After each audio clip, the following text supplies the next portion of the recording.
సమస్యల పరిష్కారం కోసం పోరుబాట పడతామంటూ ఉద్యోగ సంఘాల నేతలు వార్నింగ్ పై సీఎం రేవంత్ రెడ్డి సీరియస్ అయ్యారు. ఎవరి మీద యుద్ధం చేస్తున్నారు, మీకు బాధ్యత లేదా అంటూ ఘాటుగా ప్రశ్నించారు. సమస్య ఉంటే చర్చలకు రావాలని సూచించారు సీఎం రేవంత్ రెడ్డి. తమ డిమాండ్ల కోసం సమ్మెకు దిగుతామన్న ఉద్యోగులపై తెలంగాణ సీఎం రేవంత్ రెడ్డి సీరియస్ అయ్యారు. రాష్ట్ర ప్రభుత్వంపై సమరమే అంటూ ప్రకటించడంపై ఘాటుగా రియాక్ట్ అయ్యారు. 1వ తేదీనే జీతాలు ఇస్తున్నందుకు సమరం చేస్తున్నారా అంటూ ఆగ్రహం వ్యక్తం చేశారు.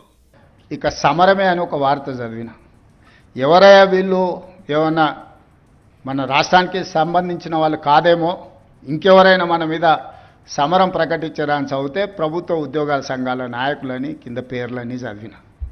నేను దయచేసి ఉద్యోగ సంఘాల నాయకులకు విజ్ఞప్తి చేస్తున్నా, ఈ రాష్ట్రం మీది, ఈ ప్రభుత్వం మీది, మీరందరు కలిసి ఎన్నుకుంటేనే మేము అందరం ఇక్కడ ఉన్నాం. మనం పాలకులం కాదు సేవకులమని ఉద్యోగ సంఘాల నేతలకు సీఎం రేవంత్ స్వీట్ వార్నింగ్ ఇచ్చారు.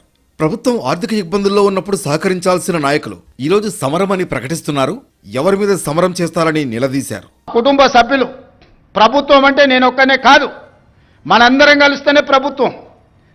మనం పాలకులం కాదు, మనం సేవకులం. మీకొక రెస్పాన్సిబిలిటీ ఉంది, నాకు ఇంకొక రెస్పాన్సిబిలిటీ ఉంది. ఎలక్టెడ్ రిప్రజెంటేటివ్ పొలిటికల్ ఎగ్జిక్యూటివ్గా మాకు ఇంకొక బాధ్యత ఉంది. కానీ మనందరం కలిస్తేనే, మరి మీరందరూ ప్రభుత్వంలో భాగస్వాములు, ప్రజలకు జవాబుదారీగా ఉండాల్సిన వాళ్ళు, ప్రజల కష్టాలు ఉన్నప్పుడు ప్రజలను ఆదుకోవాల్సిన వాళ్ళు, ప్రభుత్వం ఆర్థిక ఇబ్బందులు ఉన్నప్పుడు సహకరించాల్సిన ఉద్యోగ సంఘాల నాయకులు ఈరోజు సమరం అని ప్రకటిస్తున్నారు. ఎవరి మీద సమరం చేస్తారు? రాజకీయ నాయకుల చేతుల్లో పావులుగా మారొద్దని ఉద్యోగులు, ఉద్యోగ సంఘాల నాయకులకు సూచించారు సీఎం రేవంత్ రెడ్డి. ధర్నాలు చేస్తే రాష్ట్రం దివాళా తీస్తుందన్నారు. సమరం కాదు, సమయస్ఫూర్తితో వ్యవహరించాలన్నారు సీఎం రేవంత్ రెడ్డి. మరోవైపు తమ సమస్యలపై చర్చకు రావాలని సీఎం రేవంత్ రెడ్డి సూచిస్తుంటే మంత్రులు సమయం ఇవ్వడం లేదంటున్నారు టీఎన్జీఓ నేతలు. తాము సమరం అనలేదని, ఉద్యమం అన్నామంటున్నారు.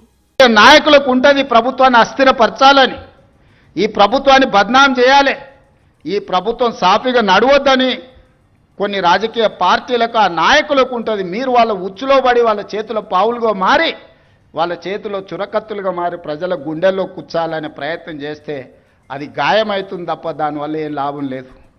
సీఎం రేవంత్ రెడ్డి శుతిమెత్తగానే వార్నింగ్ ఇచ్చినా కాస్త ఘాటుగానే కోటింగ్ ఇచ్చినట్లుందని పొలిటికల్ సర్కిల్లో టాక్ వినిపిస్తోంది. మరోవైపు ఉద్యోగులు ధర్నాకు దిగితే రాష్ట్ర ఆర్థిక పరిస్థితిపై ప్రజలకే నేరుగా వివరిస్తామని సీఎం రేవంత్ రెడ్డి చెబుతున్నారు.